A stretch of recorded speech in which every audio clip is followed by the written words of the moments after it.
ওম। একটি বীজ যখন মাটিতে রোপণ করা হয় তখন সে তৎক্ষণাৎ বৃক্ষে পরিণত হয় না। আস্তে আস্তে তাতে অঙ্কুরোদ্গম হয়, তারপর সে মাটি চিরে বাইরে বেরিয়ে আসে। ঠিক এই রকমই হয় আপনার ভবিষ্যৎ। যদি একটি বীজ এমনই পড়ে থাকে, কেবল বৃক্ষ হয়ে ওঠার কল্পনা করতে থাকে, তাহলে তার কিছুই সম্ভব নয়। তাকে নিজেকে ভাঙতে হবে, মাটির চাপ আর তার তাপের সঙ্গে লড়াই করে বাইরে বেরোতে হবে। যে ব্যক্তি বর্তমানের প্রতি সমর্পিত, তাকে ভবিষ্যৎ নিজে থেকেই স্বাগত জানায়। যা লেখা সম্ভব নয়, কঠোর পরিশ্রম দ্বারা নির্মাণ করতে হয়। ও বীজ চুপচাপ মাটিতে পোঁতা থাকে, প্রকৃতির প্রহার সহ্য করে, কিন্তু ধৈর্য ধারণ করে বর্ষার জন্য অপেক্ষা করে। আর যেই মুহূর্তে প্রথম বিন্দু ভূপতিত হয়, সে অঙ্কুরিত হয়ে ওঠে। আপনি সর্বদা সাফল্যের জন্য আশা করেন, কিন্তু যতক্ষণ কর্ম করবেন না, সংঘর্ষ করবেন না, পরিণাম দেখতে পাবেন না। সেই জন্য যখন পরিশ্রম এবং প্রার্থনা অবহেলিত হতে শুরু হয়, তখন অপেক্ষা করুন, কারণ ধৈর্য এবং বিশ্বাস এরাই নিয়তি নির্ধারণ করে। ও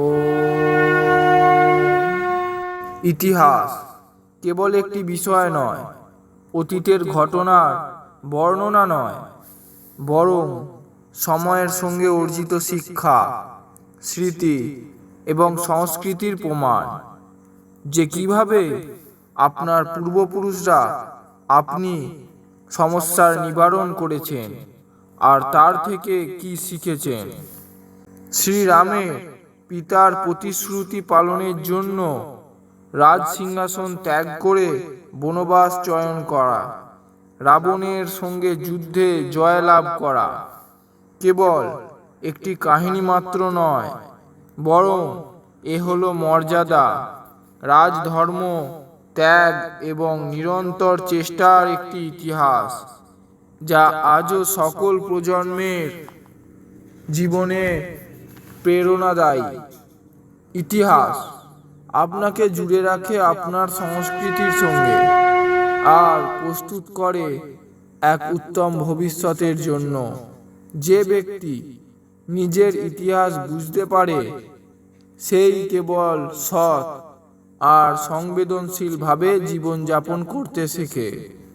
কেবল সেই নিজের অতীতের অভিজ্ঞতা থেকে নিজের ভবিষ্যৎকে উজ্জ্বল করে তুলতে পারে।